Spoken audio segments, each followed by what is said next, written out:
Oke, baik. Jadi ini merupakan pertemuan kesekian kali kita karena Bapak juga kemarin itu tidak dapat masuk ya dalam beberapa peristiwanya. Jadi di sini mahasiswa menguasai teori atraksi, aksesibilitas, ancillary, amenitas. Karena kita pada dasarnya ini orang yang senang melakukan perjalanan, saya rasa tidak susah untuk menyerap hal tersebut ya.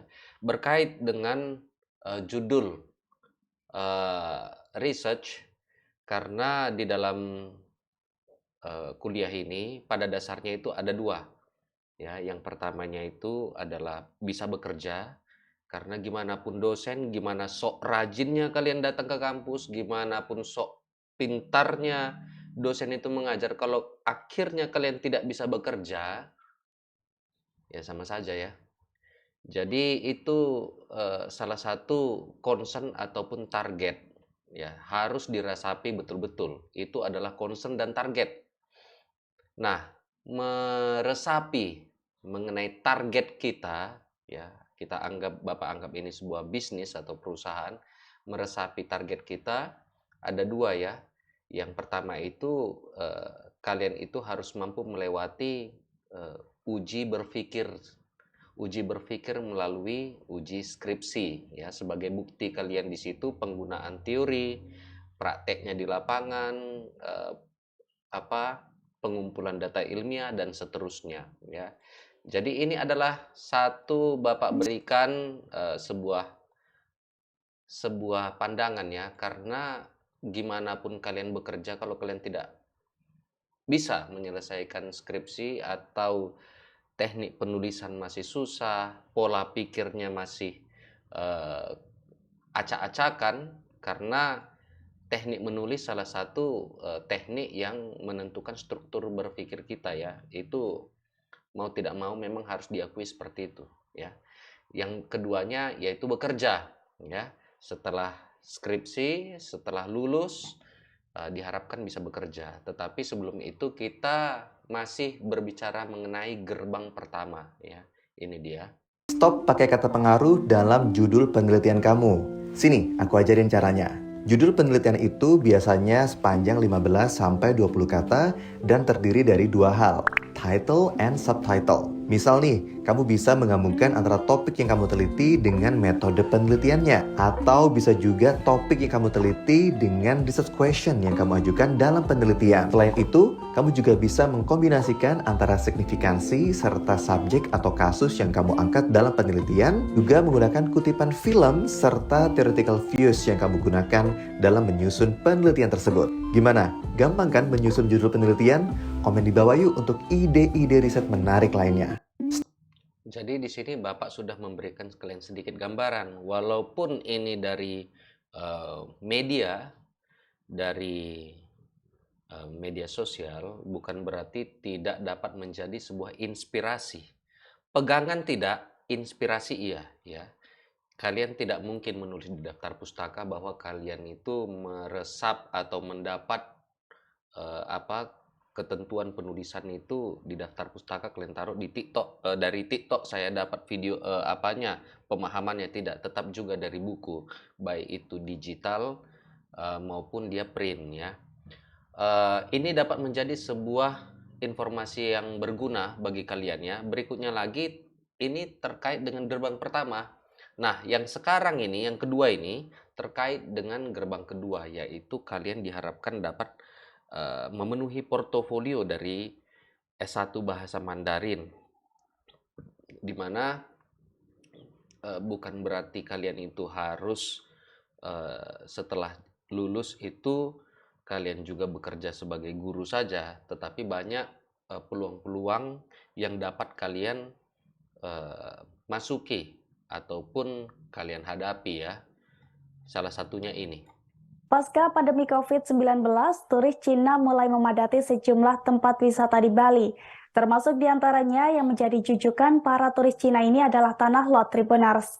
Seiring dengan ramainya kunjungan turis Cina, manajemen tempat wisata Tanah Lot kini memberikan pembekalan bahasa Mandarin terhadap karyawannya. Manajemen juga berkoordinasi dengan otoritas terkait guide atau pemandu yang akan mendampingi turis Cina di Tanah Lot. Menurut Asisten Manajer Daerah Tujuan Wisata atau DTW Tanah Lot, Putu Tony Wirawan Divisi Humas DTW Tanah Lot sudah melatih 12 orang yang berhubungan dengan turis Cina. Untuk kursus bahasa Mandarin ini, pihaknya bekerja sama dengan Fakultas Pariwisata Universitas Udayana. Pada tahun 2022 lalu, pelatihan ini telah dilakukan sekitar 3 bulan. Adapun pihak-pihak yang mendapatkan pelatihan bahasa Mandarin mulai dari humas hingga penjualan tiket Tribunars. Nah, jadi itu adalah salah satu gerbang keduanya ya. Gimana pun kalian pintarnya itu di kampus, kalau seandainya tidak bekerja ini menjadi permasalahan dan menjadi salah kami. Ya.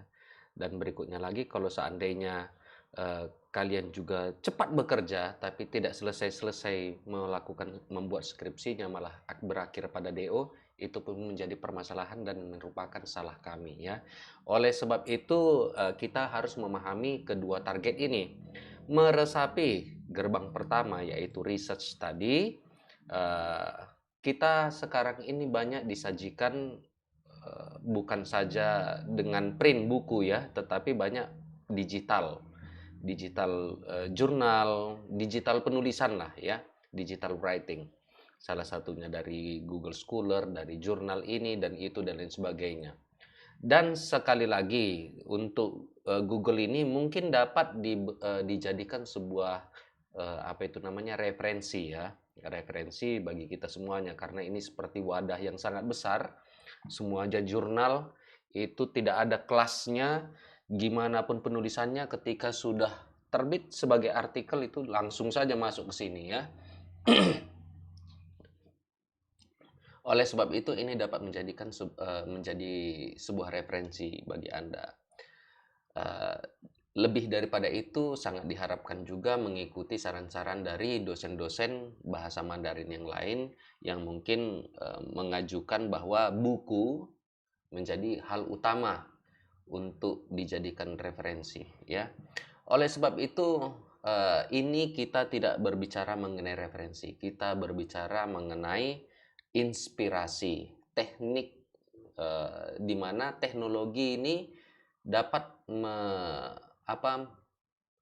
membuat kita membuat banyak hal menjadi bercelah ya, dan kita bisa menyisip dari celah-celah atau jalan tikus tersebut ya. Mengenai anatomi sendiri, sebelum kita berbicara mengenai jalan tikusnya ya, yang Bapak kasih tahu ya, teori atraksi, aksesibilitas, ancillary dan lain sebagainya. Aksesibilitas itu terdiri dari 4. Ada waktu, ada mobilitas, ada akses, ada dokumen ya. Bisa saja kalian punya waktu, bisa saja kalian punya mobilitas ke Cina, bisa saja kalian punya akses ke Cina, tetapi tidak itu saja yang boleh kalian lakukan ketika mau berkunjung ke Cina atau Eropa dan lain sebagainya. Kalian harus juga memiliki dokumen atau melengkapi administrasi perjalanan. Berikut juga dengan ancillary pokok, kunci, pendukung, pelengkap dan seterusnya. Dan ini kita sudah berbicara di perihal yang lalu ya. Terkait dengan bahasa Mandarin dan ini semuanya ya. Terkait dengan bahasa Mandarin dan pariwisata, harus disadari bahwa ada sebuah positioning. Di sini kalian sebagai S1 bahasa Mandarin memahami beberapa, itu sebagai subjek ya, memahami beberapa event ataupun peristiwa. Bisa saja peristiwanya itu pariwisata, bisa saja peristiwanya itu pengajaran, bisa saja peristiwanya itu mengenai bangunan, rumah sakit, kesehatan, bisa saja peristiwanya seperti itu ya. Jadi mengenai hal tersebut dapat menjadi sebuah inspirasi kita ya. Seperti ChatGPT ini. ChatGPT saya tidak gunakan karena saya ini berbayar ya. Berbayar pun akhirnya saya setelah beberapa minggu kayak gitu, yang saya mau juga belum tentu bisa disajikan sama dia. Oleh sebab itu, paslah seperti yang orang-orang bilang bahwa ChatGPT ini hanya sebagai inspirasi, kalau seandainya cocok, ya. Dan saya yakin itu kalau seandainya prompt kita itu tepat, itu dapat memberikan kita inspirasi-inspirasi. Contoh misalnya, nah, portofolio ataupun apa itu namanya, luaran lulusan dari S1 Bahasa Mandarin ini tidak hanya di duta besar secara diplomatis ataupun politik ya, komunikasi, ataupun di bidang kesehatan misalnya seperti itu, ataupun di bidang pariwisata, tetapi bisa saja menjadi pengajaran atau tenaga pendidik. Seperti saya analogikan, nah ini terkait dengan isian kita yang kita bicarakan kemarin mengenai gerbang pertama, yaitu penyusunan penulisan yang menjadi pembentuk pola pikir kita, strukturnya ya. Saya seorang guru bahasa Mandarin dan saya seorang sarjana bahasa Mandarin. Saya tertarik dengan teknik penulisan, cara berbicara, video, media, dan pengajaran bahasa Mandarin dihubungkan dengan motivasi siswa, teknik penulisan, dan lain sebagainya. GPT tolong buatkan 15 judul penelitian. Ini hanya sebagai inspirasi, bukan sebagai referensi. Ini hanya meraba, ya. Terkait juga saya pada dasarnya kan bukan bidang bahasa Mandarin ya, tapi bidang pariwisata, tetapi saya berusaha untuk memahami hal tersebut. Nah, kalau seandainya diperhatikan daripada sini, ini semuanya rata-rata ini dapat dibilang ini pengajaran banget ya. Padahal sebenarnya banyak istilah-istilah dari bahasa ini yang dapat juga diterapkan. Itulah makanya saya bilang ChatGPT ini dapat memberikan inspirasi saja, bukan sebagai panduan referensi. Dari 15 judul yang diberikan GPT ini, saya sangat tertarik dengan teknik penulisan huruf Mandarin yang efektif ya. Dan itu ada kalau tidak salah di nomor 2 ya. Teknik penulisan huruf Mandarin yang efektif untuk meningkatkan kemampuan menulis ya. Ada juga beberapa hal yang bisa kita modifikasi ya. Seperti contohnya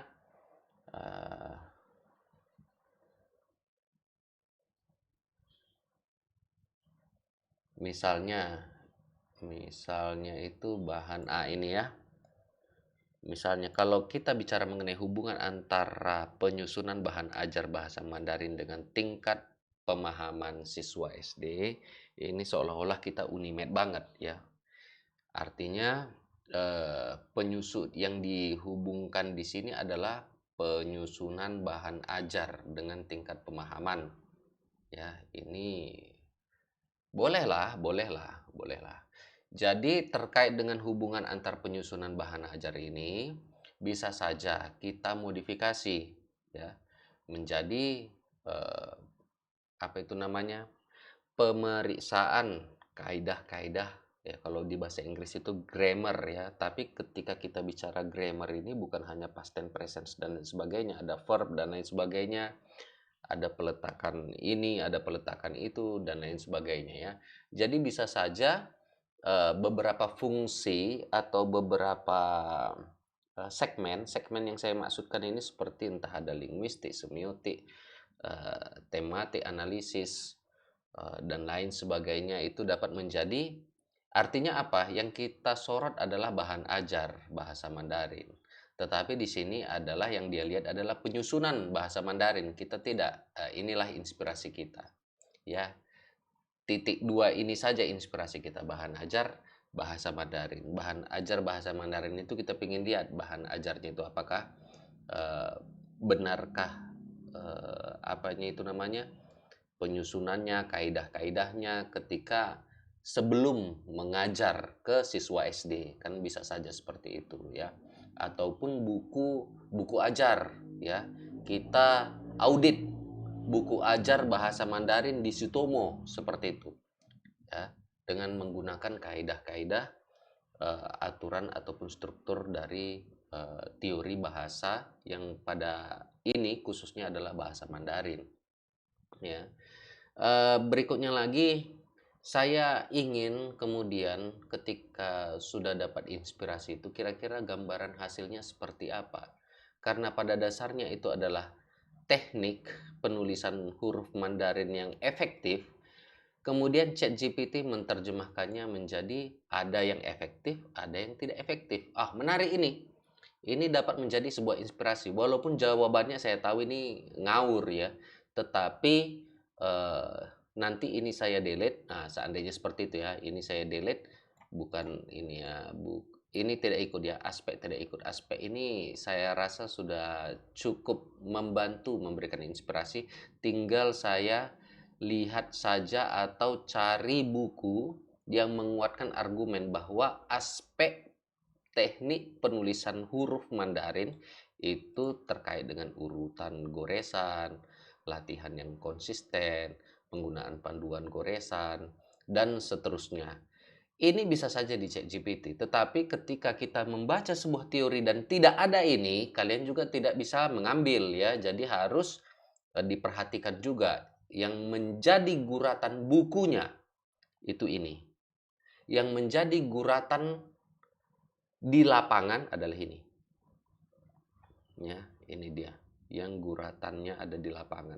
Inilah yang kalian ke lapangan. Inilah teori yang kalian bawa sebelum kalian ke lapangan.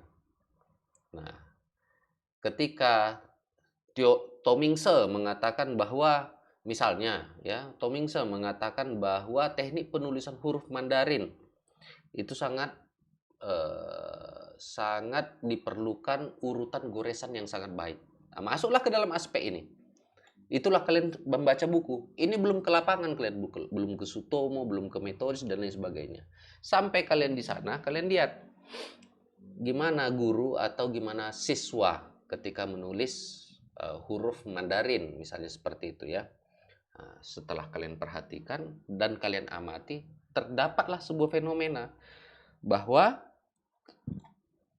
banyak siswa yang mengabaikan urutan goresan yang benar, mengandalkan hanya ingatan visual. Itulah yang terjadi di Sutomo. Berbeda dengan yang di metodis misalnya. Nah, itu bisa saja tambah lagi satu lagi ya. Jadi kalau seperti ini, nah yang efektif adalah mengikuti urutan goresan dan aturan standar penulisan. Nah, seperti itulah kalian suatu saat melewati gerbang pertama, yaitu uji kompetensinya melalui penulisan karya ilmiah ataupun skripsi. Ya, itu yang ingin Bapak sampaikan kepada kalian. Ya. Baru berikutnya lagi saya analogikan, saya seorang yang bekerja di pariwisata dan saya seorang sarjana bahasa Mandarin. Saya tertarik dengan teknik penulisan cara berbicara dan seterusnya.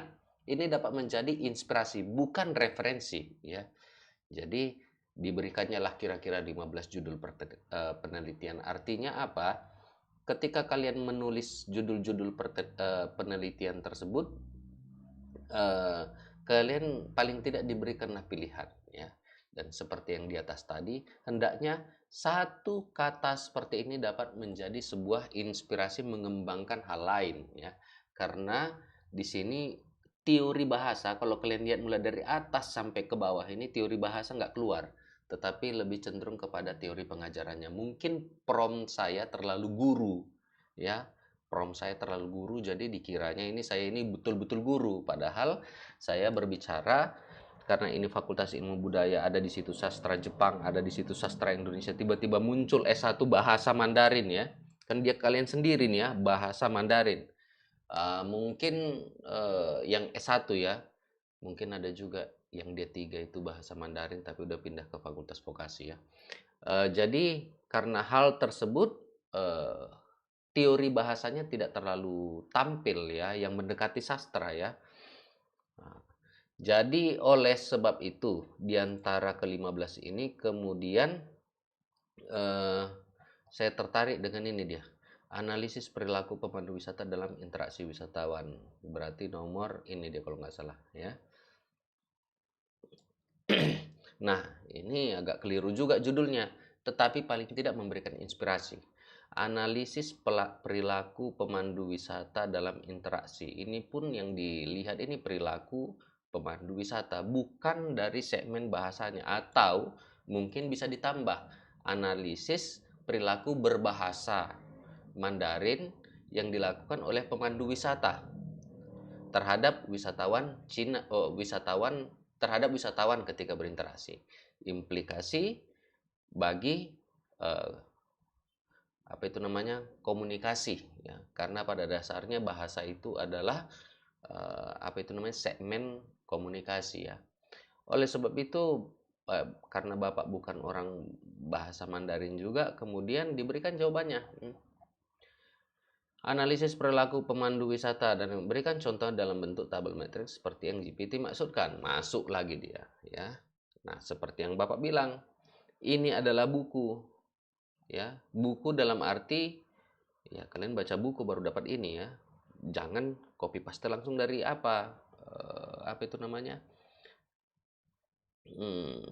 ChatGPT, ya, ke skripsi kalian. Ini salah, ya. Jadi ditaruhnya lah seperti ini, aspek perilaku berbahasa misalnya. Intensitas kita buatlah di sini, ya.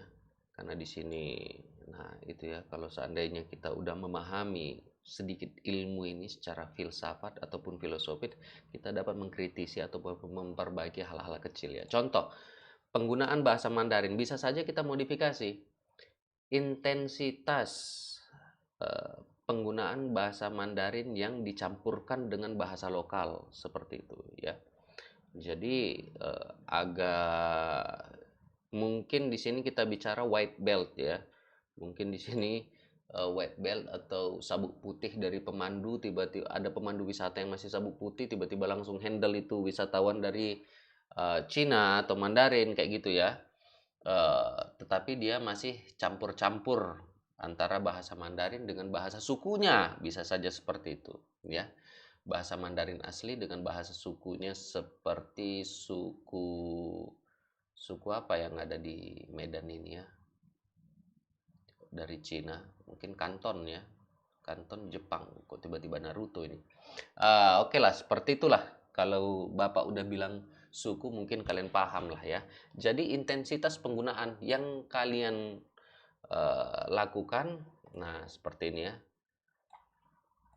Nah, ini di lapangan, tapi paling tidak dapat template. Templatenya ini dia. Paling tidak ChatGPT dapat memberikan kita sedikit gambaran. Kalau udah templatenya seperti ini biasanya mendekati tematik analisis. Dan itu merupakan teori bahasa banget, ya. Nah, ini juga dia yang saya buat ini, tematik matriks dan lain sebagainya. Nah, nanti ketika kalian mengambil data skripsi tersebut, ya seperti ini dia. Testimoni, kalian harus mengambil berbagai macam testimoni dari wisatawan, ataupun ketika kalian mengkaji pemandu wisata, ya. Bisa saja judul kalian itu lebih mengarah kepada pemahaman wisatawan ketika pemandu wisata yang dari Indonesia, suku ini rata-rata kita ambil sampelnya, suku, sebentar dulu, ya. Suku Cina di Medan. Hokkien. Kok lama kali Hokkien, ya. Jadi misalnya kalian pingin spesifik ini, pemandu wisata suku Hokkien ketika mendampingi wisatawan Mandarin asli. Itu fokusnya langsung ke pemandu wisatanya, ya. Jadi di situ kalian pingin melihat dia. Bisa saja kalian balik. Pemahaman wisatawan atau interaksi komunikasi wisatawan terhadap pemandu wisata yang merupakan suku Hokkien. Seperti itu kira-kira. Jadi fokus ke wisatawannya, bukan ke pemandunya. Jadi yang kalian wawancarai wisatawannya. Nah, kalau yang pertama tadi pemandu wisata di dalam menyampaikan interaksi komunikasi kepada wisatawan, yang kalian wawancari atau testimoni yang kalian tulis di dalam skripsi adalah pemandu wisatanya. Nah, seperti inilah, ya. Jadi kita lihat. Nah, jadi di sini kita sedikit diberikan inspirasi, bukan referensi, ya. Nah, terkait dengan tematik matriksnya, ya. Dikumpulkannya lah, karena saya bilang itu buat testimoni. Testimoni danga-danga, asal-asalan, kayak gitulah saya bilang. Paling tidak saya memahami gimana cara kerja dari tematik analisis, ya. Masuklah ini. testimoni. Ciptakan tematik matriksnya. Bapak bilang kepada ChatGPT. Langsung keluar. Nah, inilah yang menjadi sebuah jawaban dari skripsi kalian. Tetapi ya, ini masih fokus kepada wisatawannya. Dan kalian bukan orang pariwisata. Kalau seandainya kalian fokus kepada pemandunya, kalian juga bukan orang pariwisata. Tetapi kalau kalian berfokus kepada kontennya, maka akan tercipta jawaban teknis. Di sini dia mungkin John wisatawan itu tema utamanya itu bukan kecepatan berbicara, tetapi penggunaan kata eng, misalnya seperti itu, ya. Subtemanya apa dan lain sebagainya, ya. Jadi ini bisa langsung ke dalam teori bahasanya. Ini kan teori SDM banget ini ya. Nah, jadi ini kurang teknis. Nah, ini kurangnya kesempatan berdialog. Ini kan pariwisata kali ini ya. Jadi pemandu wisata hanya berbicara tanpa memberikan kesempatan kepada kami untuk berdiskusi dan lain sebagainya. Bukan urusan orang S1 bahasa Mandarin. Ya, tetapi mungkin bisa dilihat dari penggunaan bahasanya. Ya. Nah, di sini bisa disajikan tematik analisisnya penggunaan bahasa, teori bahasa ya khususnya. Bukan teori human resources, bukan teori tourism inventory metrics dan lain sebagainya ya. Itulah kira-kira terkait dengan penggunaan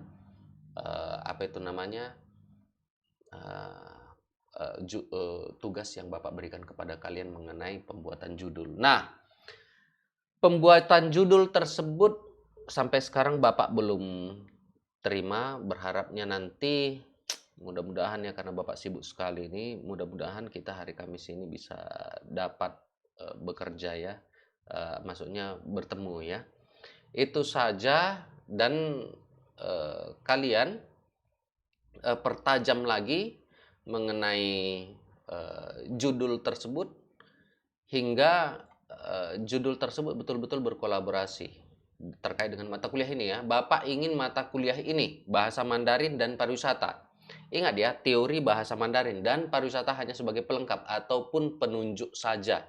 Ya, yang paling utamanya itu adalah teori bahasa Mandarin. Nah, kalau seandainya lah pura-pura teori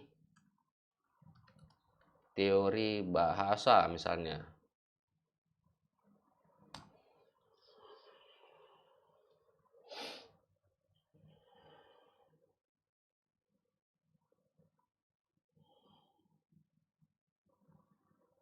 Nah, muncul teori-teori bahasa kan.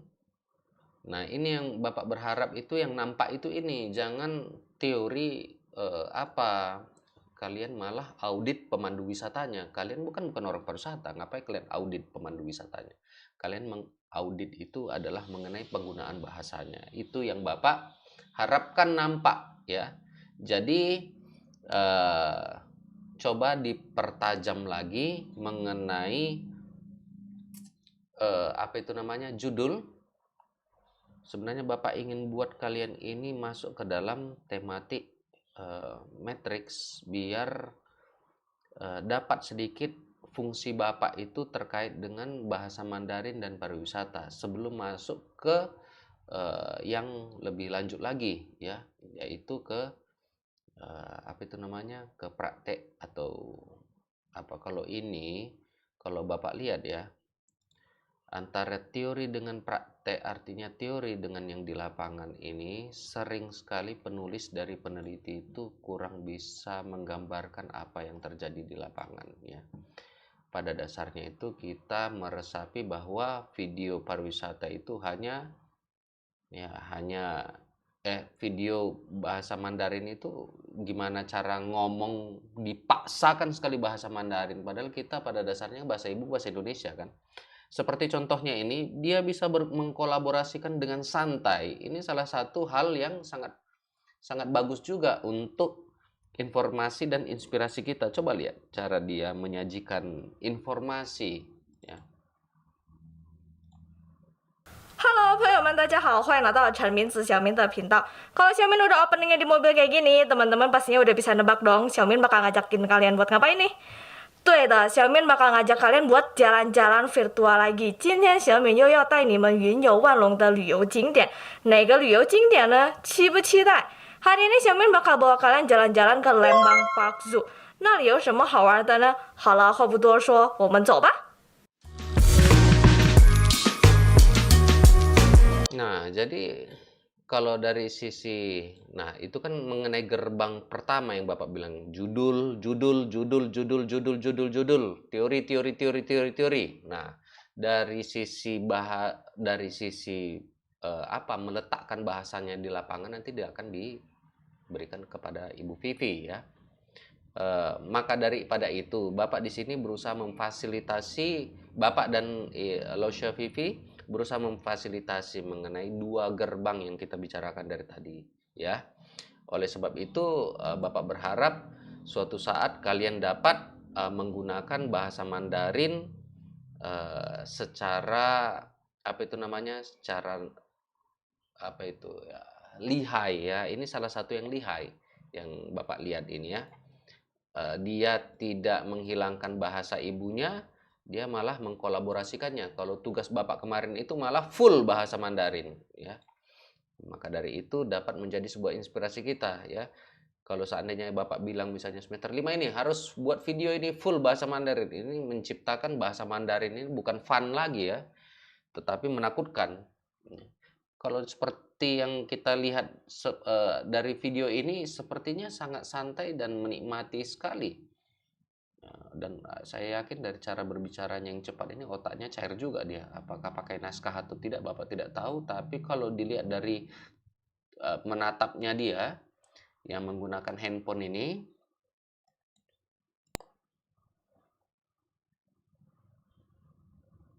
dia fokus sekali ke dalam mukanya itu ya, tanpa harus ada kiri kanan melihat. Artinya dia tidak menggunakan naskah dan mengalir seperti biasanya, dan mungkin nilai komunikasi dan interaksinya ini sangat bagus ya. Kita harus mengakui bahwa Tuhan juga memberikan kita beberapa talenta. Ada yang mungkin dia sangat seperti ini, berkomunikasi dia bagus, menulis dia bagus, semua talenta dia punya, dia makan semuanya berkat Tuhan itu. Ada juga yang dia berkomunikasi bagus tetapi menulisnya kurang tajam. Ada juga yang menulisnya dia sangat tajam tetapi berbicara ketika langsung berhadapan sama kamera itu dia berubah itu ya.